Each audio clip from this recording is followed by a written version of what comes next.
నమః. శ్రీ భగవానికి సూర్య భగవానికి సకల దేవతల సకల తల్లి మాత నాగుడికి నాగమత. నమస్తే అండి. ప్రతి ఒక్కరూ కూడా రేపు ఆదివారం కాబట్టి ఏదో ఒక గుడికి వెళ్ళి మీ బాధలు ఆ గర్భగుడిలో కూర్చొని కాసేపు వేడుకొని చల్లగా ఇంటికి వెళ్ళిపోండి డైరెక్టర్గా. అర్థమైందా? ఆ గుడికి వెళ్ళాక ఏదో హోటళ్ళకి టిఫిన్కి వెళ్తాం అలా చేయకాకండి, డైరెక్ట్గా ఇంటికి వెళ్ళిపోండి ఏంటి. లేదు అక్కడ ఏదో పదార్థాలు తీసుకొని ఇంటికి వెళ్ళి తినండి చక్కగా, ఓకేనా? పొట్లాలు కట్టించుకోండి కావాలంటే.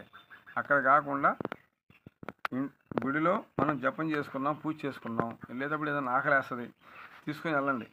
పొట్లాలు కట్టించుకోండి, ఇడ్లీ కట్టించుకోవచ్చు, మీ ఇష్టం ఏదైనా తినొచ్చు. ఇంటికి వెళ్ళి చక్కగా ఆ పొట్లం విప్పుకొని చక్కగా తినేసి అక్కడే మీ నామాలు జపించుకొని చేయండి.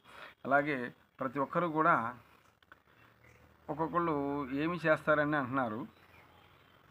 నేను మీ ఒంటిపై కుటుంబాలపై చెడుపీడలు తప్పిస్తూ ఉంటా, అంటే శాతబడి విద్యలో తొలగించేస్తాను.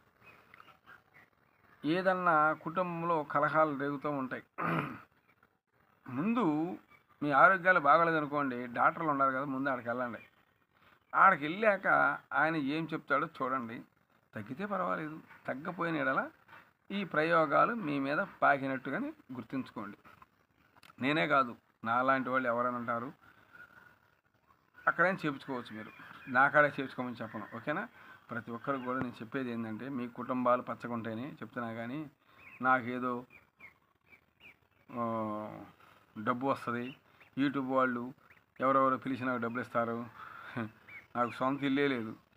ఎవరన్నా ఆ గుడి కట్టించుకొని, చిన్న గుడి, పెద్ద గుడి అంటే పెద్ద దంబాసారం కాదు, చిన్న గుడి కట్టించేసి ఏదన్నా నా వంతు మీ వంతు ఏదో ఒక గృహాన్ని ఏర్పాటు చేస్తే దాంట్లో ఉండి ఇంకా ప్రపంచం ఇంకా నేను సేవ చేయగలిగే శక్తి నాకు దగ్గర ఉంది, ఓకేనా? ప్రతి ఒక్కరు కూడా నా వీడియో షేర్ చేయండి, లైక్ చేయండి. జై నాగు.